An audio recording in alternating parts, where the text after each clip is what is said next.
पूजनीय योगी जी महाराज, उपस्थित परम पवित्र प्रयागराज की पावन भूमि से मैं डॉक्टर सज्जन परम पूजनीय श्री हृदयनारायण योगी जी के श्री चरणों का बहुत सेवक, जिनकी कृपा से श्री रामचरित मानस के वैदिक सिद्धांतों एवं उनके वैज्ञानिक प्रयोगों के द्वारा हम अपने जीवन के परम प्राप्तव्य को, परम लक्ष्य को कैसे प्राप्त करें, हम अपने जीवन को कैसे सार्थक बनाएं, अपने जीवन को हम कैसे संपन्न और शांतिपूर्ण बनाएं, अपने जीवन में आनंद प्रेम कैसे प्राप्त करें, अपने जीवन को स्वस्थ, शरीर को स्वस्थ, इंद्रियों को शक्ति, मन में आनंद, बुद्धि में ज्ञान, अहम में प्रेम किस प्रकार प्राप्त करें, इसी विषय पर चिंतन मनन करेंगे। मानव जीवन मिलता कैसे है? सबसे पहले कहते हैं कि ये 84 लाख योनियों में के बाद मानव जीवन, ऐसा संत भी कहते हैं और सदग्रंथ भी कहते हैं। इसीलिए भगवान श्री राम ने स्वयं कहा है, बड़े भाग मानुष तनु पावा, सुर दुर्लभ सद ग्रंथ निगावा, साधन धाम मोक्ष कर द्वारा, पाइन जहि पर लोक समारा, सो परत्र दुख पावै, सिर धुनि धुनि पछिताय, काल ही कर्म ही ईश्वर ही मिथ्या दोष लगाए।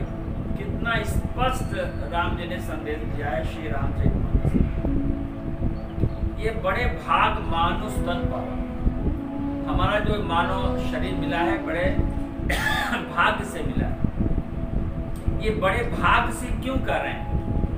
ये जीवात्मा 84 लाख योनियों में अपने कर्मों का फल भोग रहा था।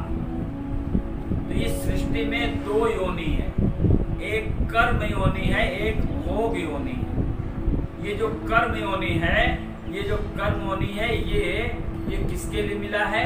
ये मानव जीवन को मिला है कर्म योनि। मानव जीवन को कर्म का अधिकार मिला है, ये कर्म योनि है। कर्म का अधिकार देवताओं को भी नहीं है, कर्म का अधिकार ब्रह्म को भी नहीं है, कर्म का अधिकार किसी देवताओं को नहीं है। कर्म का अधिकार केवल मानव जीवन को, मानव शरीर कर्म कर सकता है।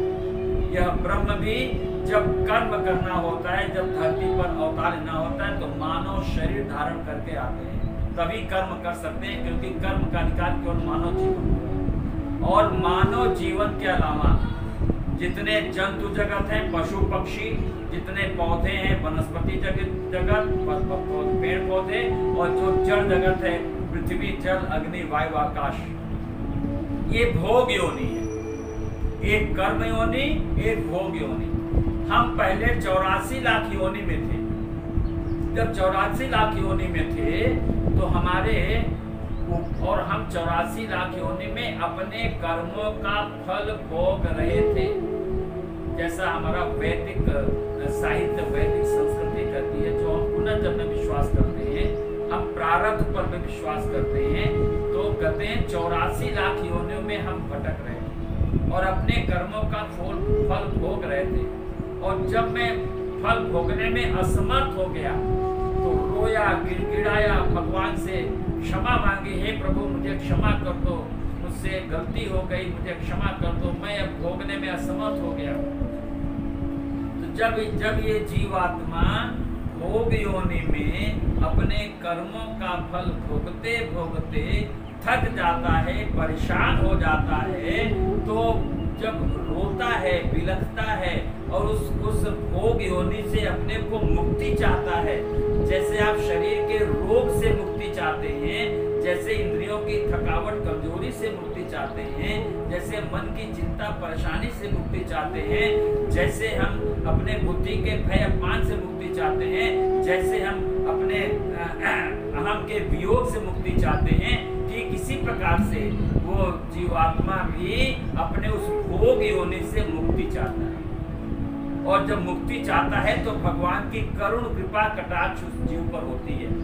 तो कहते हैं कबहू की करी करुणा नर देही, कबहू की करी करुणा नर देही, देत ईश बिनु हेतु सनेही। ये जो मानव जीवन हमको आपको मिला है, ये जीवन भगवान की करुण कृपा कटाक्ष से मिला है। इसीलिए कहते हैं मानव जीवन में पहली कृपा तो भगवान की है। हमें मानव शरीर मिला, हम भोग योनि में थे, 84 लाख योनियों में थे। कभी जलचर बने, कभी थलचर बने, कभी नभचर बने, कभी जल थलचर बने, कभी कितने कितने, कभी जड़ जगत में गए, कभी वनस्पति जगत में गए, सब जगत से घूम करके तब हमें यहाँ पर मानव जगत किसने दिया? भगवान ने करुण कृपा कटाक्ष कर। हमारे जो वेद पुराण कहते हैं, जब ये जीवात्मा पुरुष के द्वारा अपने माँ के गर्भ में आता है और जब इसका शरीर आ जाता है और शरीर चौथे से 5वें महीने में माँ के गर्भ में चौथे से 4 to 5 मंथ के भीतर इसमें आत्मा प्रवेश करती है। वो बच्चा उसमें प्रार्थना करता है, हे प्रभु जब मैं गर्भ से आऊंगा बाहर तो मेरे आंख आपका दर्शन करेगी, मेरे कान आपके कथा श्रवण करेंगे, मेरी जिह्वा आपके नाम को रटेगी, मेरे पैर आपकी सेवा के लिए चलेंगे, मेरे हाथ आपकी सेवा के लिए होंगे। ये प्रार्थना करता है और ये प्रार्थना करके बार बार प्रार्थना करके भगवान से विनती करके तब जाकर के इसको 9 महीने के बाद भगवान इसको सुरक्षित माँ के गर्भ से बाहर निकालता है।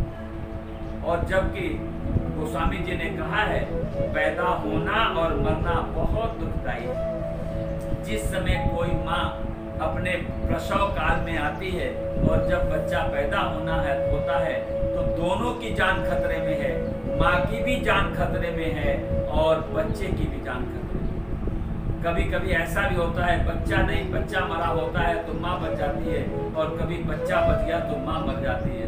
ऐसे भी बहुत सारी घटनाएं देखने को मिलती है। तो जन्मत मरत दुख होई, कहते हैं जन्म में और मरण में बहुत ही दुख मिलता है। और कहते हैं पुनरपि जननम पुनरपि मरणम पुनरपि उदरे जठरे शयनम।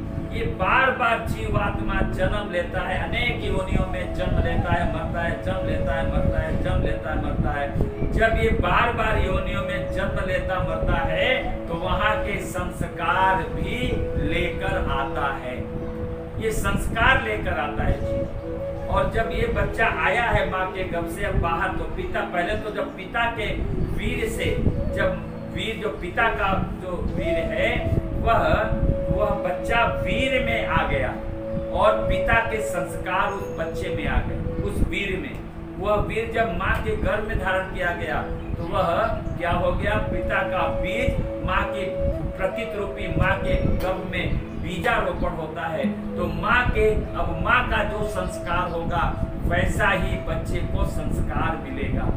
एक तो पूर्व जन्म का संस्कार लेकर आया बीज रूप में और जो पिता और माँ का संस्कार बच्चे के अंदर आ गया और यही बच्चा उस बीज को लेकर बाहर आया। जैसे एक किसान खेत तैयार करता है और अगर गेहूं का बीज डालेगा तो गेहूं की फसल होगी, अगर ज्वार डालेगा तो ज्वार की फसल होगी और चना डालेगा तो चना की फसल होगी। जैसा बीज वैसा फल। तो मतलब कहने का ये जो ये जीवात्मा आया अपना बीज लेकर आया। अब ये बच्चा आ गया, अब माता पिता के संस्कार से बच्चा आगे बढ़ा, फिर गुरु के शरण में गया, वहां गुरु के संस्कार में आया, फिर वो संगत में आया। तो पहला हुआ पिता का संस्कार, माँ का संस्कार और पूर्व जन्म का संस्कार, ये बीज हो गया। और बीज के बाद माता पिता उसको बढ़ा रहे हैं, जैसे पालन पोषण कर रहे हैं, उसकी तैयारी हो रही है।